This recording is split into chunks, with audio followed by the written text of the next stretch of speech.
बिस्मिल्लाहिर्रहमानिर्रहीम। अस्सलाम वालेकुम। उम्मीद है दोस्तों खैरियत से हो गए, ठीक ठाक हो गए। चैनल में खुश आमदीद कहते हैं। छोटी सी गुजारिश है, चैनल को सब्सक्राइब कर दें, साथ बेल आइकन के बटन को भी प्रेस कर दें।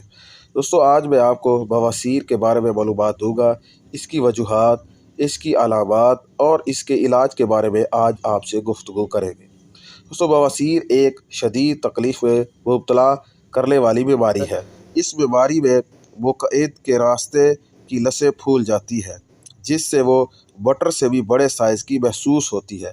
बवासीर की दो इकसाम है। बवासीर के मर्ज़ में यूँ तो तिब्बी इलाज ज़रूरी है, लेकिन इन घरेलू इलाज से भी मरीज़ को आराम आ सकता है। नंबर 1 पर है दोस्तों जैतून और सरसों का तेल। बवासीर शिद्दत इख्तियार करने से पहले मरीज़ को एहसास होने लगता है कि इसके मुक़इद में छाले हो रहे हैं। ऐसे में मरीज़ को हम वज़न जैतून का तेल और ग्लिसरीन लेकर मुक़इद में दाखिल करते रहना चाहिए। बवासीर की जलन और दर्द दूर हो जाता है और फजला बग़ैर तकलीफ़ के आने लगता है। बवासीर की शिद्दत बढ़ने से पहले ही ये टोटका अपना लेना चाहिए। बवासीर की बीमारी में दर्द जब ज़्यादा हो तो सरसों का तेल और पानी मिलाकर रोज़ाना रफ़ा हाजत से फारिग होकर मुक़द्दमे पर लगाएं। ये बड़ा मुफीद है।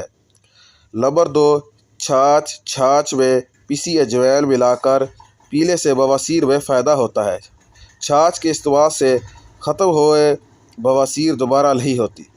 छाछ खाना खाने के बाद पिए।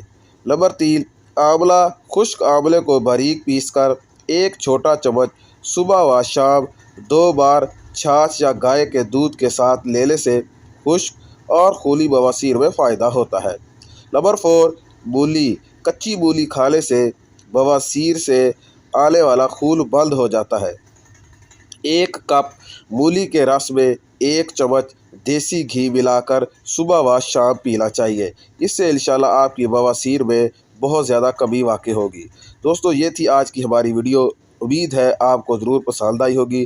हमारे चैनल को सब्सक्राइब करने के साथ साथ हमारे चैनल पर जो लोग नए आए हैं वो हमें कमेंट्स में अपनी कीमती राय से हमें ज़रूर आगाह कीजिएगा और अपना और अपने अहल व याल का ख्याल रखिए। अल्लाह हाफिज़।